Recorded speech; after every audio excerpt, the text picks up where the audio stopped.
I first heard this story when I was in college. I had come home for winter break, and I remember it was just me and my dad in the house. I was watching some kind of ghost hunters program on TV, just for laughs. I don't really believe in that stuff. When you watch the programs on the TV, they're just so obviously fake. It's too hard for me to let go of my preconceptions and just watch and try to get into it. My dad was the same way, so I thought. He didn't seem interested in the paranormal or anything. He was the kind of guy who would scoff at anything supernatural. The program I was watching flipped to a commercial, and I casually got up and found my dad in the kitchen. Sort of out of the blue, I asked him, "Hey, Dad, do you believe in ghosts?" "Yup." His reply was so casual it shocked me. "Really?" I asked, a bit taken aback. "Like, it just doesn't really seem like you." He shrugged his shoulders and mulled over what I had just said. "Yeah," he replied eventually, "but I know ghosts are real. I've met one." Upon hearing this statement, I had to know the story. You see, my dad is like me. He likes to tell stories. I could retell most of his stories from memory, just because he would tell them so frequently, to anyone who would listen. Yet here was a story I had never heard, of an event that changed my dad's life. To this day, I don't know if I believe it or not, but when someone who is so influential in your life, someone who seems so logical and so down to earth, tells you something like this, it calls into question what you believe and why. Though he never brings it up, when I talk to him about it, he swears it's completely true. No exaggeration and no doubt in his mind about what happened. Here it is, told from his point of view. It was back in the house in Tacoma, where you grew up until you were about 4. My parents still lived in the house, but I was going to college. I was back visiting them for a weekend.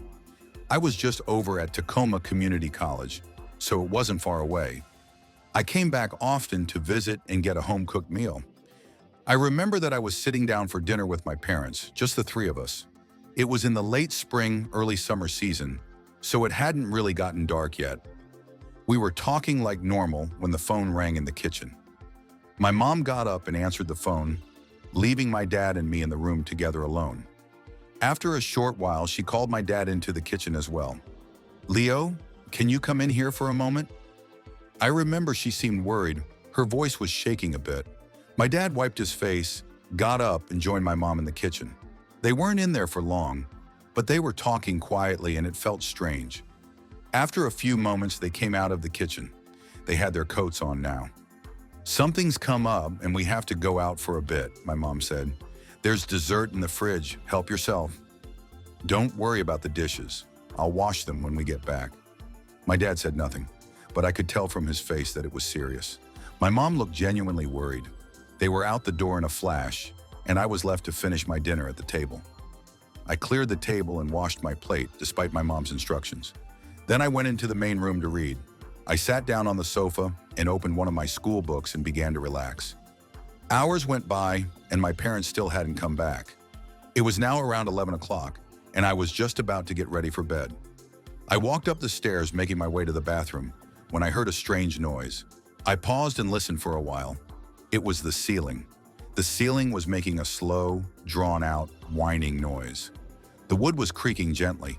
It wasn't an unusual sound, but there was an unusual rhythm to it that made me uncomfortable and curious. After listening a while, I pulled down the steps to the attic and listened a bit more. I could hear the sound more clearly now, along with a metallic creaking noise. I gathered up my courage, decided to investigate. Now, I have to say, I wasn't scared. I didn't have an uneasy feeling. Actually, to the contrary, I felt quite comfortable. Even though it was dark and eerie, the energy in the room wasn't foreboding. It felt almost warm and inviting. As I looked around the attic, it quickly became obvious where the sound was coming from. Among the boxes and various other storage was an old rocking chair, one that belonged to my grandmother. It was one of many possessions she had left with us at the house. She was in a nearby home for the elderly and couldn't fit much of her belongings in her room. The rocking chair was gently rocking back and forth, causing the floorboards to creak beneath it. Next to the chair, an old bird cage was displaying a similar behavior. The cage door was gently swinging open and closed, making a quiet metallic creak. I figured there was a draft, and knowing that the sounds would keep me up all night if I didn't put an end to it, I set out in search of the source. I combed the corners of the room, but try as I might, I couldn't find the source of the draft, nor could I feel it myself. There were no windows and there wasn't much ventilation. It wasn't even windy outside. It was a calm evening. Furthermore, the chair was heavy, as was the bird cage. Yet there were other things nearby that weren't disturbed, stacks of paper and the like. After a while, I gave up and looked back at the chair. It was still gently rocking. I walked over to it and rested my hand on the armrest. The chair stopped rocking. Still, I couldn't feel any kind of draft. I lifted my hand and the chair was calm and quiet. But as I turned away, I heard the creaking again. I turned back and the chair was still rocking. It was really strange, but as I had said before, I wasn't really creeped out. I shrugged it off and walked over to the birdcage. The door was still slowly swinging open and closed. The cage had once housed a parrot belonging to my grandmother, but it had been empty now for some time. I latched the cage shut, figuring I could at least stop this one sound. I made for the steps, but just as I was about halfway down, I heard the metallic creaking again. I looked behind me, and the cage door was back to it, swinging open, unlatched, right alongside the chair, which continued rocking as before. Something had caused it to unlatch. I was sure I had latched it properly. In any other circumstance, I would have been scared out of my mind, but for whatever reason, I wasn't. I just didn't feel uneasy. A rocking chair and a birdcage aren't really the harbingers of doom anyway. I descended from the attic with a last glance at the strange behavior and went about my bedtime routine. The creaking continued for a while, and I couldn't sleep for it.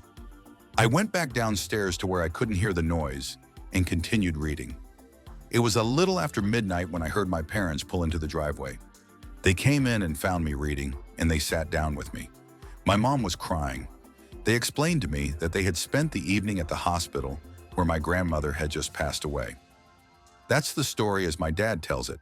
He believes to this day that, before she left this world, his grandmother came home to pay him one last visit.